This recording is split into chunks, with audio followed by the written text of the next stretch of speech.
Ayan, ang brand ng TECNO. Sa wakas guys, nagparamdam sila ulit and nagbabalik with the TECNO Camon 18 Premier. Hey guys, it's Mary and welcome back to our channel. For today's video, it's an unboxing and first impressions ng bagong-bagong Camon 18 Premier ng TECNO. Actually, this is their mid-range device and it's one of their promising one dahil hindi basta-basta yung specifications na meron tayo sa device na to. Do take note, this video is just my first impression. So, pangungunaan ko na kayo. Medyo mabibitan kayo ng slide but don't worry, I'm planning on doing a dedicated camera review on the Camon 18 Premier dahil focus nga nito ay yung cameras niya.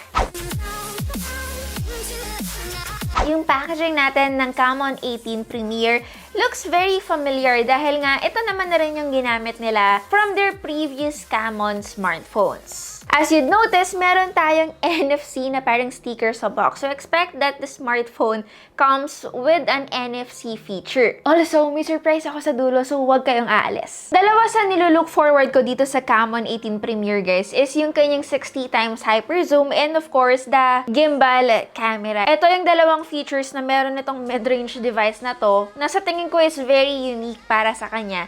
Since not all mid-range devices na na-launch from the past few months ay may ganito. Anyway, ito yung ating smartphone and these are the specs na i-expect natin sa kanya. Bukod doon, pansin ko rin since nagamit ko na tong Camon 18 Premier the past few days guys, isa rin siya sa pinaka-good looking device na i-review natin since yung mga competitor niya ay hindi naman din ganito kaganda. Sabi ko nung una, wow, kakaiba to from the brand TECNO, yung kanyang design. And then, na-realize ko, looking back guys, medyo competitive din yung kanilang design overall comparing to other brands. Yung color na meron ako right now guys is what you call Vast Sky. Also available in Ocean Midnight. Ito yung medyo black version niya. And then meron din daw ceramic white that will be coming very soon. I'm not sure lang guys if it will also be released here in the Philippines. Aside from the phone guys, meron din tayong of course paperworks. We also have the clear jelly case and meron din siyang subtle Camon ng branding at the back. We also have the 33-watt flash charger. Ayan guys, may panundot tayo. Muntik ko na makalimutan, located siya doon sa gilid. And oh wow, it also comes with an earphones na merong headphone jack. And of course, wag nating kalimutan ang kanyang USB Type-C na charging cable. Anyway, likpitan na natin siya in 3, 2, 1. Ayan, okay, di ba? Magic! Nawala agad. Ang sama ng tingin sa atin ni Jason, guys. We have here the Camon 18 Premier. So now, pag-usapan na natin yung kanyang pricing. The Camon 18 Premier retails for 15,990 pesos. It has a pre-order price of 14,990 pesos between November 6 to November 10. And then after nun, by November 11, balik na siya sa original price niya na 15,990 pesos. For online, it's both available in Shopee and Lazada. So I'll be putting na lang all the links below. So pagkakaalam ko guys, yung rear panel nitong Camon 18 Premier is made of glass. That's the reason why medyo may kabigatan yung ating device. And then yung kanyang sides naman is made of plastic. So yes, this is a glass plastic sandwich. Pero guys, in fairness naman sa design nitong Camon 18 Premier, meron siyang light blue shade na nagustuhan ko talaga sa kanya. It also has a matte texture na hindi masyadong halata yung fingerprints natin. Pero ang una kong napansin agad sa kanya guys is medyo may kadulasan yung device dahil nga doon sa kanyang matte texture sa likod. And then yung glass natin in front guys is made by AGC. Isa siyang protective glass cover that is strong and is scratch resistant. And since the camera has the capability to zoom up to 60 times, kung mapapansin nyo guys, medyo makapali yung ating cameras. Kung mapapansin nyo guys, meron tayong halos 3 level or 2-stage camera module. Which is why whenever we put it in a flat surface, magwawabble talaga siya guys. Anyway, doon sa kanyang buttons, meron tayong volume rockers on the right and yung power button niya na side-mounted fingerprint sensor rin ay nasa kanan. May isa pa siyang microphone on top and of course, the SIM tray is on the left. Below, we also have the headphone jack, isa pang microphone, USB Type-C port at ang kanyang speaker grill. Yung power button niya that again doubles as a side-mounted fingerprint sensor, you will barely feel na nandoon siya. Ganon ka subtle or kalubog yung ating power button. I don't know what to feel about it yet, but when I first had the device, I kept on clicking yung volume down instead of the power button. Medyo nalilito pa ako guys kasi medyo mababa ng konti yung ating power button. But at least nagustuhan ko guys dahil mabilis and responsive yung ating fingerprint scanner. Triple slot SIM tray din yung meron tayo guys, pero it's a different kind. Hindi siya yung pahaba. 2 SIM cards on one side and 1 micro SD card on the other side. It's also not made of plastic, so alam mo agad na hindi cheap or tinipid ng TECNO yung ating smartphone. Overall, first impressions para sa akin guys, maganda yung design na ginawa ni Camon 18 Premier dito. It really is more on the premium side and I like the solid feel. I feel like I'm holding a 25,000 to 30,000 peso smartphone.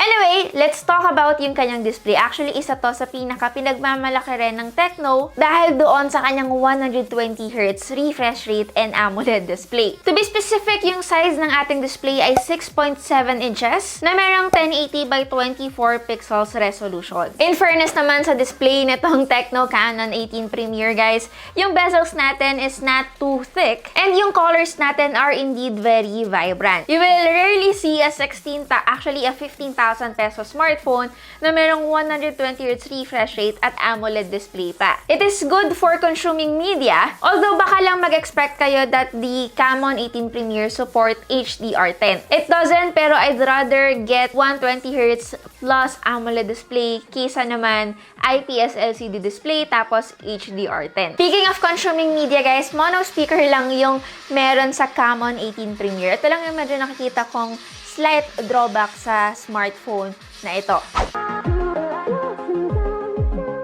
It's time to talk about the cameras. Meron tayong 64 megapixels na main camera. Meron din tayong 12 megapixels stabilized gimbal camera. Meron din tayong 8 megapixels periscope lens. And yung front camera natin ay 32 megapixels. Sa mga familiar na, yung concept ng gimbal sa isang camera guys is not really that new. Alam naman natin that it's quite common and popular lalo na sa flagship smartphones na ino-offer ng Vivo. And with its gimbal camera guys or gimbal lens, this can stabilize the picture, making the lens shake actively, thus canceling the user's shaking during the shooting. But what really amazed me here guys is makakita ng isang smartphone at this price point na may mga ganitong klase ng camera features, which we usually see this on smartphones at 25,000 to 30,000 pesos. Meron din siyang tinatawag na film master mode na kung saan meron tayong iba't ibang klase ng video modes katulad ng performance, travel, vintage, family,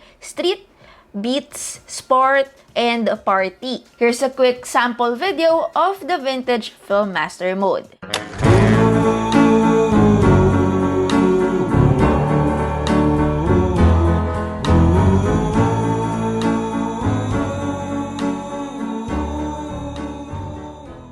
Yung 12 megapixels pala na pangalawang camera na sinasabi ko kanina, that's the ultra-wide camera na merong OIS. Now, since this is a first impressions video guys, to be honest, hindi pa ganun kalalim yung relationship ko dito sa TECNO Camon 18 Premier, lalo na doon sa kanyang cameras. But the photos turned out good naman guys, and most photos has colors and maganda yung saturation niya. It's not too much and hindi rin naman siya kulang. Something that we can compare to Samsung photos. So far, they are great, sharp, lalong-lalo na rin yung ating front camera. Kung mapapansin niyo yung lens sa gitna ng ating camera setup, parang meron siyang emphasis. Kumbaga, sinasabi or sinisigaw talaga mismo ni TECNO na nandun yung kanyang gimbal system. And that is actually the ultra-wide camera. So meaning guys, mas stabilized yung result ng footage natin from the ultra-wide camera. So ito guys, makikita niyo yung ating sample video footage between the wide camera of the TECNO Camon 18 Premier compared to its ultra-wide camera na meron ngang gimbal stabilization. Now for the 8 megapixel periscope lens guys, ito ay magkikick in kapag clinic natin yung kanyang 5 times toggle sa kanyang camera menu. And again, yung maximum zoom range na pwede nating makuha is up to 60 3x or 60 times zoom. So here are a few of the sample shots that we took using the Camon 18 Premier. So yeah, yun yung mga photos, guys. Actually, for the meantime, kayo muna yung mag-judge ng mga photos. Tapos, if ever na gumawa ko ng dedicated camera review, we'll dig deeper more doon sa kanyang camera UI and what makes the Camon 18 Premier more worth it than other devices. Or even vice versa. Performance, yung meron tayo dito sa Camon 18 Premier, guys, is the MediaTek Helio G96, and then yung ating variant that we are reviewing is 8GB RAM na merong 256GB of internal storage. To those who doesn't know, itong chipset na meron tayo is the refreshed version of the Helio G95. To be honest, hindi ko pa alam, guys, kung may malaki ba siyang difference from the Helio G95, pero ang pagkakalam ko, itong bagong chipset na ginamit ay nagsusupport, of course, ng 120Hz refresh rate. Thus, the reason why 120Hz yung ating refresh rate dito sa Camon 18 Premier. So far, okay naman yung experience ko sa kanya. Walang hassle at walang problema when it comes to switching between applications at sa paglo-load ng ating mga applications as well.